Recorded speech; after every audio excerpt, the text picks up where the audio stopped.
Bonjour à tous, nous sommes veille de Shabbat à Gadol, Shabbat Vaïkra. Et dans notre paracha, Kadosh Baruch Hu dit à Moshe, Vaïkra el Moshe, il l'appelle.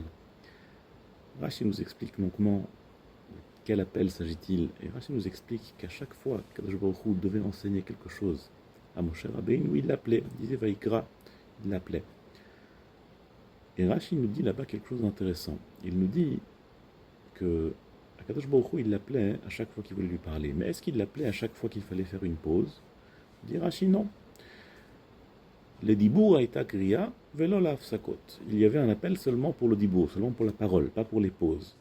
Comme c'est écrit dans le pasuk, Vaïkra el Moshe, Vaïdaber Hashem elav. Akadosh Baruch Hu a appelé Moshe, puis il lui a parlé.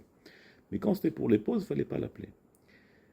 Et la question qui se pose, c'est, Moshe Rabbeinu, c'est pas un enfant à l'école. Est-ce qu'il fallait une sonnerie pour lui dire quand est-ce que c'était la pause? Quand c'était la pause, Akadosh Baruch Hu s'arrêtait, Moshe il prenait une pause. Et Rashi nous explique quelque chose. Rashi nous explique que les pauses étaient nécessaires. Pourquoi? Pour donner à Moshe Rabbeinu le temps, leidbonen beninan leinian, pour pouvoir réfléchir entre chaque sujet et sujet, pour pouvoir prendre le temps de prendre du recul, de comprendre ce qu'il venait d'entendre de la part d'Akadosh Baruch Hu. Ça veut dire que les pauses étaient importantes. Moshe Feinstein nous explique que puisque les pauses étaient importantes, on aurait pu penser qu'Akadosh Baruch Hu devait appeler Moshe et lui dire « Moshe, maintenant je t'appelle, viens, il faut faire une pause ».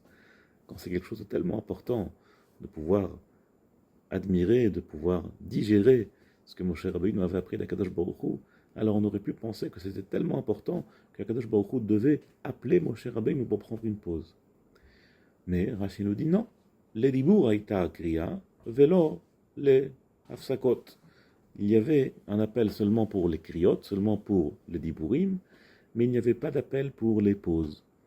Cela veut dire, dit Rav Moshe Feinstein, qu'au final, il n'y a rien de plus important que l'étude de la Torah. L'étude de la Torah est la chose la plus importante. Et même si parfois on a besoin de faire des choses, même si c'est des choses de mitzvah très importantes, parfois même des grands rabbanim doivent faire de grandes choses.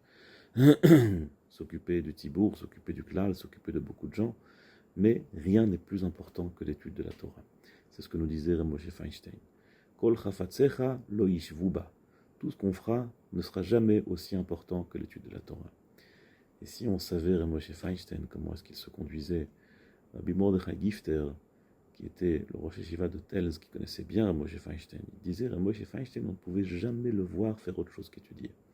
Même quand il devait faire quelque chose, même quand il devait par exemple se trouver un mariage, alors en attendant que tout le monde se réunisse autour de la choupa, il discutait pas autour de lui avec des gens, il prenait un livre dans un coin, il étudiait, commençait à étudier. Ou même quand il était dans une grande réunion avec des grands rabbinim, il se mettait dans un coin et l'étudiait le temps que ça commence. Ça c'était la vie de Rabbi Moshe Feinstein. Et nous aussi, on doit un temps soit peu prendre conscience de combien le temps est précieux. Combien notre temps est précieux, on ne peut pas se laisser comme ça aller rien faire avec notre temps. Chaque minute compte.